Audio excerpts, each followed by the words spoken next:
پیغمبر نے ایک ہاتھ پکڑ کر میرے مولا کا بلند نہیں کیا، نبی نے دونوں ہاتھ بلند کر کے مولا علی کو بلند کیا اور اتنا اونچا کیا کہ علی نظر آ رہے تھے اور پیغمبر ان کے پیچھے تھے۔ ماشاءاللہ، مجھے تو ایسا لگ رہا تھا کہ محمد علی کا سایہ تھے اور علی محمد کا سایہ تھا۔ اس کیفیت میں پیغمبر نے فرمایا من کنت مولا، میں جس کا مولا تھا، ترجمہ ٹھیک کریں، میں جس کا مولا ہوں نہیں، میں جس کا مولا تھا۔ دلیل دے دوں کہیں ایسا نہ ہو کہ مشکل ہو جائے کہ کیا نئی باتیں کر رہے تھے۔ بھائی آپ حدیث قدسی میں کہتے ہیں نا کہ کنت کنزا مخفیہ، میں چھپا ہوا خزانہ تھا، تو یہاں ترجمہ کیوں نہیں کرتے کہ میں جس کا مولا تھا؟ میں تھوڑی گردن ہلا دیجیے اگر میری بات جا رہی ہے۔ اگر ہم حدیث قدسی میں ترجمہ کرتے ہیں کہ میں کنت کنزا مخفیہ، میں چھپا ہوا خزانہ تھا، فاحببت ان اعرف، میں نے چاہا کہ نبی اللہ کہہ رہا ہے میں نے چاہا کہ پہچانا جاؤں، فخلقتک یا محمد، تو اے محمد میں نے اپنی معرفت کے لیے تمہیں خلق کیا۔ ماشاءاللہ، کنت کنزا مخفیہ، میں چھپا ہوا خزانہ تھا، تو یہاں پر بھی کنتو کا ترجمہ کریں نا، من کنت مولا، میں جس کا مولا تھا۔ ماشاءاللہ، بڑا بستر مولائیت وسیع ہو جائے گا، اس لیے کہ نبی مولا ہے آدم کے، نبی مولا ہے نوح کے، قیامت تک آنے والے اور اس وقت تک آنے والوں کے مولا نبی ہے۔ میں جس کا مولا تھا اب علی مولا ہے، اب علی اس کا مولا ہے۔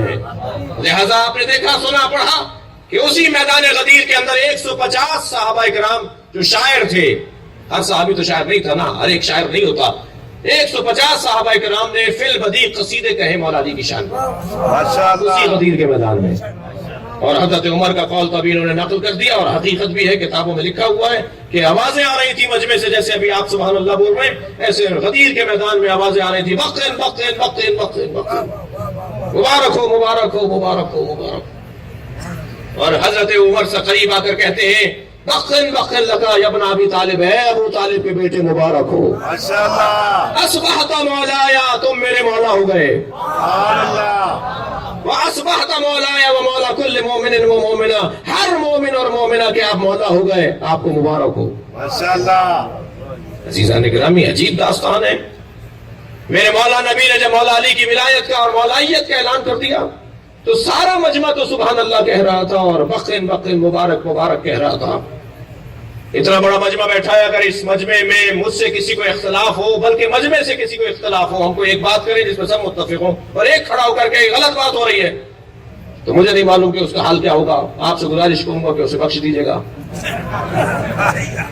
لیکن اتنا بڑا غدیر کا میدان، اس میں 1 لاکھ سے زیادہ صحابہ کرام تھکے تو نہیں ہے نا؟ لیکن مرتبہ ایک شخص کھڑا ہو کر کہتا ہے، حارث بن نعمان فہری کہتا ہے، یہ آپ نے اپنی طرف سے کہا ہے، یہ اللہ نے آپ کو حکم دیا ہے، یہ آپ نے جو علی کو مولا بنا دیا، یہ آپ نے اپنی طرف سے کہا ہے، یہ اللہ نے آپ کو کہا تھا۔ میرے مولا نبی نے فرمایا کہ میں تو کوئی بات ہی نہیں کرتا سوائے وحی کے، میں جو بولتا ہوں اللہ کی جانب سے بولتا ہوں۔ تو کہنے لگا کہ اگر یہ آپ نے اللہ کی طرف سے کہا ہے تو پھر اللہ سے کہیے کہ آسمان سے پتھر نازل ہو اور وہ مجھے مار کر چلا جائے۔ مجھے تو نہیں پتا عزیزوں کے پیغمبر نے بد دعا کی، اس لیے کہ جو رحمت للعالمین ہو اس کے ہاتھ بد دعا کے لیے نہیں اٹھتے۔ پیغمبر نے بد دعا نہیں کی اس لیے کہ علی کے دشمن کے لیے بد دعا کی ضرورت ہی نہیں ہے۔ یہاں اس نے ایک مرتبہ عذاب کا مطالبہ کیا، قرآن نے کہا ہے سأل سائل بعذاب واقع، ایک سائل نے عذاب مانگا اور عذاب آیا۔ یا اللہ تو نے تو قرآن میں کہہ دیا کہ اے میرے حبیب تمہاری امت پر میں عذاب نازل نہیں کروں گا، کیوں؟ وَأَنْتَ فِيهِمْ، کیونکہ تم ان کے درمیان ہو۔ نبی درمیان میں ہے، آسمان کا عذاب نہیں آئے گا۔ یہاں ایک شخص کہہ رہا ہے آسمان سے عذاب آئے اور میں مر جاؤں، اور قرآن کہہ رہا ہے عذاب آیا۔ معلوم یہ ہوا کہیں استثناء ہوتا ہے، اور جہاں استثناء ہو اسی کو علی کہا جاتا ہے۔ علی کے دشمن کے لیے عذاب رکے گا نہیں۔ اور ایک مرتبہ آسمان سے عذاب آیا اور یہ شخص اسی دنیا سے اس حالت میں چلا گیا کہ جیسے کسی کے اوپر عذاب نازل ہوتا ہے، پتھر سر پہ پڑا، دنیا سے چلا گیا۔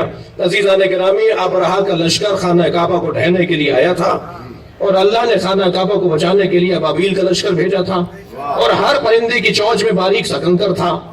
جب انہوں نے ان پرندوں نے کنکر برسانا شروع کیے اور ہاتھی زخمی ہو کے بھاگنے لگے اور خانہ کعبہ کی حفاظت ہو گئی، تو اسی عالم میں جبریل ان پرندوں سے مخاطب ہوئے کہ تم میں سے فلاں پرندہ اپنی چونچ میں دبا ہوا کنکر نہ پھینکے۔ اس نے پوچھا کہ میں اس کنکر کا کیا کروں؟ کہ اسے واپس لے جاؤ اور کسی پہاڑ کے اندر جا کے گھونسلہ بناؤ اور اس کنکر کی حفاظت کرو دوسری وحی آنے تک۔ اب ایک مرتبہ جب یہ مرحلہ آیا کہ غدیر کے موقع پہ اس نے کہا کہ اللہ سے کہیے کہ پتھر نازل کرے، تو جبریل نے اسی پرندے کو آواز لگائی کہ تمہاری غیبت کا دور ختم ہو گیا اور آؤ اللہ کا عذاب اس پر گراؤ۔ عزیزان گرامی، اللہ یا اپنا گھر بچاتا ہے یا گھر کا مالک بچاتا ہے؟ آسمان سے پتھر نازل ہوتا ہے اور اس کو دشمن علی کو اس دنیا سے ختم کر دیتا ہے۔ اچھا، ویسے آپ نے دیکھا کہ علی کی دشمنی ایسی بیماری ہے جس کا علاج ہے ہی موت،